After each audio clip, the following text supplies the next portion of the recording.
Queria, em primeiro lugar, agradecer à CEP o convite, a figura do professor Niemeyer. Prazer participar desta mesa com meu amigo Marcelo, meu colega e amigo Armando, e o Lauro, que é meu comandante para esta jornada. Nós temos aqui um tema que eu equacionei o tema da seguinte maneira, pela forma que chegou o convite. A relação entre as manifestações sociais e o chamado neodesenvolvimentismo, que é um tema que tem tudo a ver, porque aparentemente era contraditório, não estava tudo indo muito bem, o país crescia, distribuía renda, autossustentável, bombando no exterior, emergente, indo para a primeira divisão. E, de repente, uma revolta popular de proporções tectônicas. Então, de fato, esse é um tema que precisa ser entendido. É um tema complexo, nós estamos em cima do tema, ele exige pesquisa, ele exige reflexão, mas ele é um assunto que deve ser compreendido. E com os elementos que nós temos e com o exíguo tempo de que dispomos, eu vou procurar entender primeiro qual é a causa, o conteúdo e as implicações destas manifestações. E qual é a relação disso com o que o Celso Furtado chamaria de modelo econômico brasileiro. E que alguns resolveram pôr o nome de neodesenvolvimentismo. Então, essa é, no fundo, a nossa trajetória. E eu quero começar pelas jornadas de junho. Não que eu ache, e eu concordo com o Armando, que tudo tenha começado nas jornadas de junho.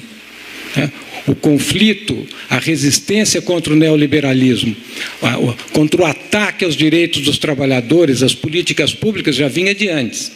Mas eu defendo a tese que em junho houve uma mudança de qualidade importante, que a gente tem que procurar entender. Não que junho seja o fim da história ou o começo da história, mas junho é uma inflexão na conjuntura. Essa é a tese básica que está subjacente à minha exposição. O que foi junho? Nós vamos debater o que foi junho durante anos, mas junho, na minha opinião, foi uma bronca generalizada do trabalhador jovem nas autoridades constituídas. Foi uma espécie de uma descompostura, um sabão. A moçada foi para a rua e passou um sabão nas autoridades. E não fez distinção, PT, PMDB, PSDB, não, juntou tudo e passou o sabão em todos. O PSOL não tem nenhuma autoridade, então não está nisso aí. Por mais, passou um sabão na ordem constituída. Qual é o conteúdo deste sabão? Porque foram coisas complexas, difíceis, contraditórias, mas nós temos algumas coisas dá para entender.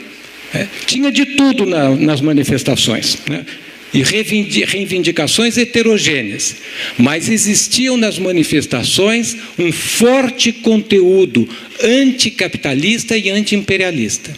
Anticapitalista contra a mercantilização das políticas públicas, claramente. Contra a cidade do automóvel. Antiimperialista contra os gastos absurdos e irracionais da Copa. Isso era claro. O contraste entre a realidade do povo e o chamado padrão FIFA virou palavra de ordem. Não, isso é claro, por mais que tenha tido de tudo de lá dentro das manifestações. Quais eram os sujeitos da manifestação? Foi todo mundo para a manifestação. Foi da ultra-esquerda à ultra-direita. Mas nos destacamentos mais avançados, nos enfrentamentos com a polícia, quem é que estava lá? Era a madame de classe média? Não. Eram estudantes que trabalham e trabalhadores que estudam na feliz síntese do Roberto Lehrer sobre os sujeitos destas manifestações. Isto explica tudo? Não, isso não explica tudo. Mas isso também começa a esclarecer alguma coisa. E impede que a gente procure, digamos, ou ignorar junho, ou fazer de junho um grande saco de gatos que não explica nada. Quais foram os condicionantes de junho? Porque os protestos não caíram num céu azul.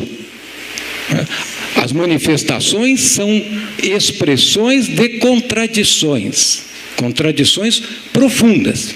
Entender as manifestações é entender as contradições. Contradições conjunturais, relacionadas com o fato que o modelo econômico não resolve os problemas fundamentais do povo. O povo pega a minha casa, a minha dívida, também se endivida para comprar celular, compra carro, mas não tem educação, não tem saúde, não tem segurança pública, não tem mobilidade urbana. Por que o povo se revolta? E foi uma surpresa o tamanho da revolta. E foi de fato. Mas, por outro lado, foi uma surpresa ter demorado tanto para se revoltar.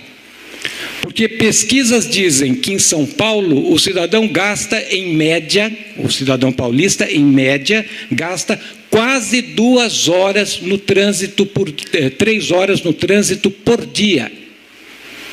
O homem da periferia gasta 5. É só fazer uma conta. Dorme 8. Trabalha, no trabalho fica 9. Uma de descanso. 17. 5 no trânsito, 22. 2 para viver. 2 para viver. E como o capitalismo não consegue transformar o trabalhador em robô e também não consegue criar robô que consiga fazer as tarefas de trabalhador e gerar mais-valia, o povo se revolta, porque tudo tem limite e porque a vida é infernal. Então, há motivos para o povo estar bravo, porque a vida do povo é infernal. Mas estas contradições não podem ser debitadas apenas a esta, digamos, modelo econômico. Este modelo, o neodesenvolvimentismo, que começa lá com o Collor, ganha vitalidade com o Fernando Henrique, é reciclado pelo Lula e agora está em crise aguda com a Dilma. Mas também estas manifestações, e a leitura que eu tenho, e vou dar um exemplo concreto, é um reflexo de contradições estruturais, porque o capitalismo dependente não resolve os problemas históricos da sociedade brasileira, que na versão do Florestan Fernandes poderiam ser resumidos como a reprodução permanente da dupla articulação, que faz o país ficar sob o controle do imperialismo e sobre o controle de oligarquias que reproduzem uma sociedade marcada pela segregação social, uma sociedade dividida fortemente entre rico e pobre, e um abismo no meio do rico e do pobre. E o dado do IBGE saiu agora e deu crise no IBGE, porque no Brasil a verdade não pode ser dita, que 40% da força de trabalho no Brasil está ou no desemprego ou no subemprego. Depois de 12 anos, ou sei lá quantos anos, de euforia neodesenvolvimentista. A causa profunda da concentração de renda e da pobreza é o desemprego. E o desemprego está em 40% da força de trabalho. E quase demitiram e fecharam o IBGE porque isso não podia falar. E nós, na Unicamp, fizemos, tem tese na Unicamp, que por outros caminhos, procurando os dados que tinha, chega a um resultado muito parecido. E finalmente o IBGE põe o resultado oficial. Então, é isto que está por trás da revolta do povo. Então, o que eu entendo? Eu entendo o crescente das manifestações sociais, e a mudança de qualidade na luta social, como o aprofundamento de contradições profundas da sociedade brasileira. As placas tectônicas começam a se movimentar. A Revolução Brasileira, interrompida em 64, volta como espectro que assusta a burguesia. Eu tenho uma família imensa e muitos amigos. E eu recebia telefonemas assustados, bastante assustados, porque a burguesia espantou. Espantou porque durante 10 dias os poderes ficaram suspensos. E nós vimos o que é a força da fúria dos ventos fortes. Os ventos fortes chegam e ninguém sabe quando chegam, e também ninguém sabe quando eles vão. E é esta a marca da nossa conjuntura. Florestan Fernandes dizia que a ditadura sufocou a Revolução Operária, que estava, digamos, em curso ao lado da Revolução Burguesa em 64. Mas ele diz, a burguesia consegue sufocar, congelar, mas não acabar. E a revolução continua se movimentando silenciosamente nas profundezas da sociedade. Bom, é esta revolução, a revolução do Florestan, que ameaça emergir. Não disse que emergiu. Ela só disse o seguinte: eu estou aqui. Ela deu um primeiro rugido. O vulcão que estava adormecido soltou uma fumacinha. E pelo tamanho da fumacinha, vocês podem imaginar o que vai ser a erupção, o dia em que isto acontecer. Quais são as implicações das jornadas? Uma mudança de conjuntura. São ventos fortes. Ventos fortes inauguram um período de grandes conflitos. E também um período de incerteza, porque ninguém sabe e ninguém tem a menor possibilidade de dizer qual vai ser a saída, para onde vai nos levar esta conjuntura, digamos, bem complexa e dramática que nós estamos vivendo no Brasil.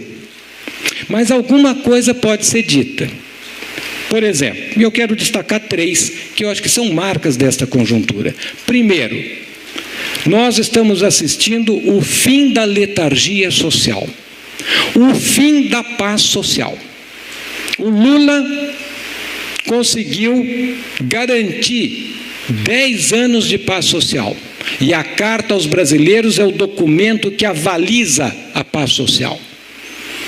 O PT entrou na luta porque pôs o povo na rua, chegou no poder porque tirou o povo da rua, e em junho não conseguia nem tirar o povo da rua e não consegue mais pôr o povo na rua. Problemão para a burguesia. Um problemão para a burguesia. Segundo, a crise, as manifestações provocaram uma crise política. Uma crise política profunda, uma descrença completa da população nas instituições. O povo aqui embaixo, o poder lá em cima, uma completa desconversa, uma completa descrença, desencontro entre os dois. Isso é grave. Isso não é um problema menor, isso é um problema que tem que ser resolvido. E terceiro, esta conjuntura toda ocorre no momento de crise econômica, de exaustão, eu vou chamar aqui de modelo econômico. A exaustão que vem por fora, porque o fluxo de capital agora está incerto, não se sabe se vai ter mais dinheiro entrando ou se vai entrar o momento do dinheiro sair. E isso desarticula o modelo, porque todo o padrão de financiamento externo e interno do modelo, público e privado, depende da entrada de capital. E o modelo está sendo desmontado por cima, porque o povo disse basta. não quero. E isso fica claríssimo.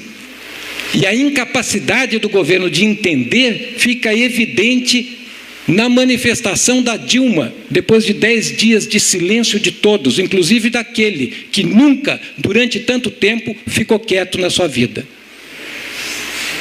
E só se manifestou depois com um artigo que veio direto de New York Times. Chiquíssimo. Bom, por quê? Porque o povo reivindicava políticas públicas e a Madame Dilma, no pronunciamento sobre o gesto vassalo do mercadante, prometia ajuste fiscal. No meio da hecatombe, o povo rugindo, Dona Dilma preocupada em tranquilizar o capital internacional. Isso fala muito da base de composição deste governo e fala muito de como é que é a luta política aqui. A preocupação é acomodar o capital internacional, porque se o povo enraivecido dá nocaute no governo, capital internacional enraivecido também dá nocaute em governo de país dependente. A crise econômica agrava a crise política agrava a crise econômica, estamos numa conjuntura complicada, onde há uma mudança de qualidade na luta de classes. A luta de classes agora se polariza em 2 partidos. O partido das ruas, que quer mudar. A moçada quer mudar. A moçada acha que a coisa vai mal. E com razão, porque vai mesmo. E o partido da ordem. O partido do establishment. E durante as manifestações nós vimos o partido da ordem de mãos dadas. Haddad e Alckmin juntos chegaremos lá. Lembrei do Afif. Né? Assim é que eles estavam. E não houve briga política entre eles. Não houve. Porque a burguesia tem pânico do povo. E o que junta a burguesia é o pânico do povo. E o pânico do povo fundiu os tucanos com os petistas. O que não quer dizer que eles não vão continuar brigando. Eles vão afundar brigando. Mas quando o povo sai para a rua, eles dão a mão. E qual é a agenda do Partido da Ordem? O Partido da Ordem tem uma agenda difícil. Que eu acho que tem 2 elementos básicos que organizam o problema. Primeiro, é preciso tirar o povo da rua. Segundo, é preciso reciclar o modelo. Para reciclar o modelo, tem que fazer a agenda do capital internacional. Não para o Brasil, para o mundo inteiro. E a agenda do capital internacional é mais globalização, mais integração, mais liberalismo. Essa é a agenda, pelo menos é o que pensa o governo americano, a União Econômica Europeia, o governo japonês, é isso que eles pensam. E o governo chinês, que se posiciona nesse tabuleiro. Então, esta que é a agenda. E para fazer isto, a burguesia tem que escolher o candidato, e não é fácil. Porque este faz o ajuste melhor, mas não segura o povo. Este já não sei mais se segura o povo, mas segura mais do que aquele outro. Mas é meio duro de cintura para fazer ajuste. Estão escolhendo. Né? E depois, cada um vai ter que ter o presidente possível. Né? Nossa conjuntura nos dá esta riqueza de alternativas. Né? E a burguesia vai ter, e acho que ainda não escolheu bem qual é a que ela prefere. O fato é que esta conjuntura, eu preciso de alguém me regulando o tempo aqui. Quanto? Eu pedi para você, não deu 5 minutos ainda? Faltam 13. Tá bom. Então, esta conjuntura abre brechas para mudanças estruturais, né? Então, no fundo, por trás desta conjuntura, há uma espécie de um descongelamento da contra-revolução permanente que se instaurou no Brasil em 64. E o neoliberalismo, que eu tinha que falar, não, desculpa, o neodesenvolvimentismo. Eu tenho que falar do neodesenvolvimentismo. O que isto tem a ver com o neodesenvolvimentismo? Isto mostra os limites do neodesenvolvimentismo. Limites sociais, eu vou ser meteórico, porque o tempo não tem mais.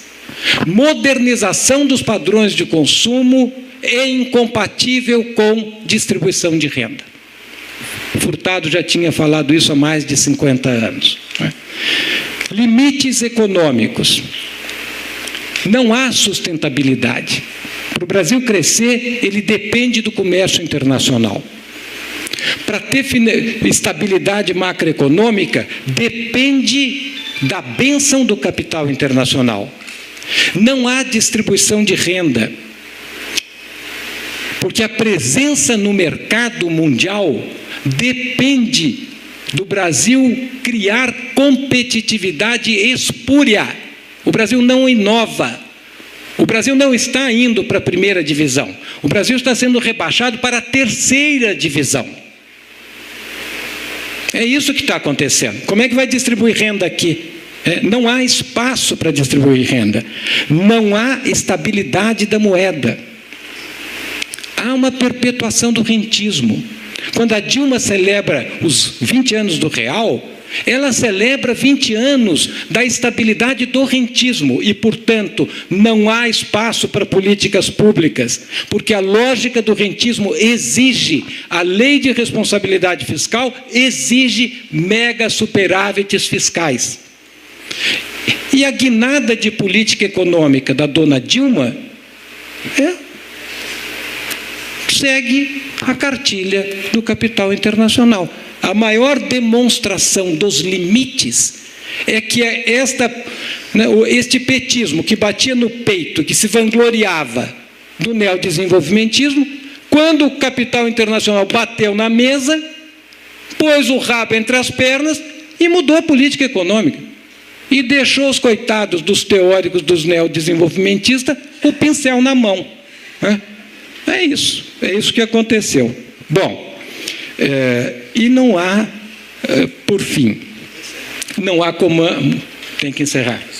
Bom, tem mais limites, muito mais do que isto, que a gente depois aprofunda no debate.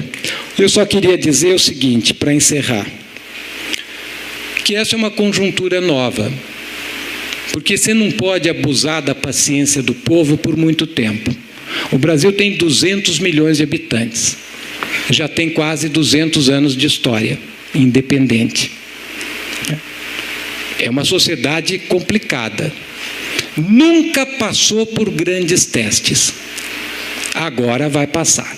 Obrigado.